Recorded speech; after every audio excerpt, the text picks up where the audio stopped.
Deixa eu mostrar para vocês uma questão extremamente simples, mas que tem um detalhe, que é o legítimo pega-ratão para confundir você. Quando você lê uma questão como essa, a candidíase, causada pela bactéria Candida albicans, ocorre frequentemente em crianças e adultos imunodeprimidos, que podem ser tratados com nistatina. Num primeiro momento está tudo perfeito. Se você está fazendo a prova com relativa pressa ou mesmo com um pouquinho de desatenção, a sua resposta natural aqui seria certo. Mas está errado. Por quê?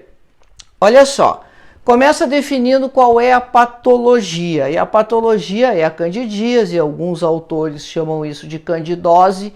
Então, poderia ser usada essa mesma expressão aqui, só serviria para confundir, e o concurso tem essa questão, né?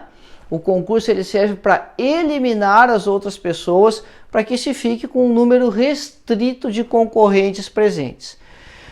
Aí você vai adiante aqui numa leitura rápida, ocorre frequentemente em crianças e adultos imunodeprimidos, o que está absolutamente correto também, porque em imunodeprimidos essa infecção ela pode acontecer de uma forma mais pronunciada e pode ser tratado com nistatina, que é um exemplo dos tantos antifúngicos que poderiam ser utilizados no tratamento dessa patologia.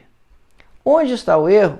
O erro está aqui, porque a Candida albicans não é uma bactéria. Veja só um pequeno detalhe. A Candida albicans é um fungo, uma levedura que é um comensal da boca. Quer dizer, ela está sempre presente e vive numa relação ecológica de equilíbrio com os outros micro-organismos que se chama comensalismo. Mas é um fungo, é uma levedura. Portanto, se você tivesse aqui a caracterização como infecção, também estaria certa.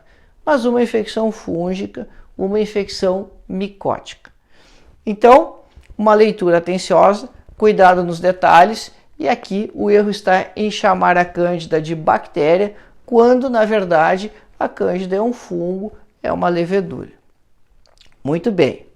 Outro exemplo, você tem um enunciado extenso.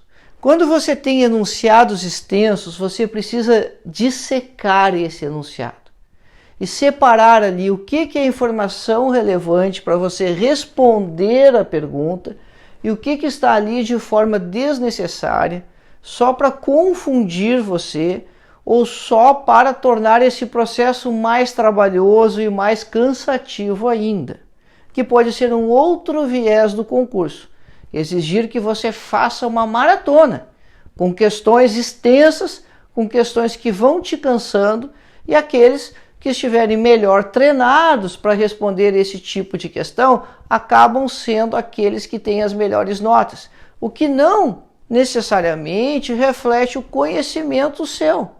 Então, muita atenção para essa quantidade longa, extensa de frases aqui. Vamos ver o que interessa aqui. Um paciente de 42 anos de idade, sexo masculino, compareceu à unidade básica de saúde relatando dor na mucosa bucal. Primeiro ponto importante, dor, para você estabelecer o seu diagnóstico diferencial.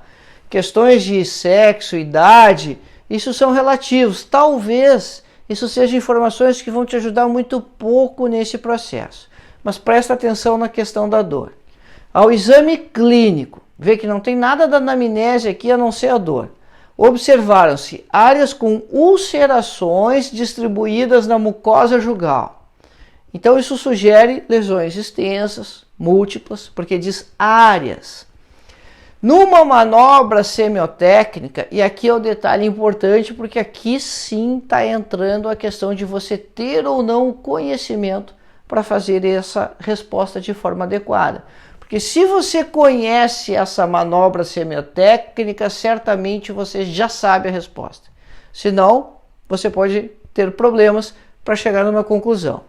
O cirurgião dentista realizou uma firme pressão lateral com uma gaze em área de mucosa jugal livre de ulceração. Então foi para uma área saudável, comprimiu aquela área e torceu.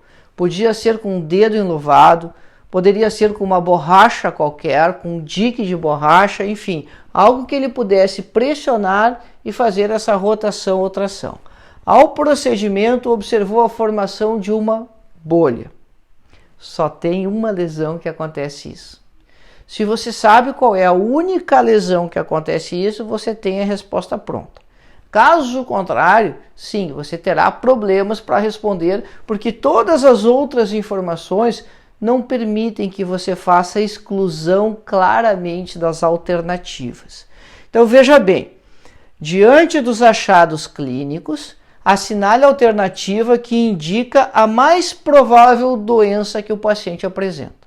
Por que diz a mais provável? Porque o diagnóstico conclusivo vai depender de biópsia e exame histopatológico. Então, na formulação da questão, para não assumir esse compromisso, é colocado dessa maneira, mais provável, porque você não sabe qual vai ser o resultado de biópsia e exame histopatológico. Pênfico vulgar, lúpus eritematoso, líquen plano reticular, e reticular é uma forma de líquen plano, então não faz muito sentido essa alternativa estar escrita dessa maneira. Você teria 5 variações clínicas do líquen plano e reticular é uma delas.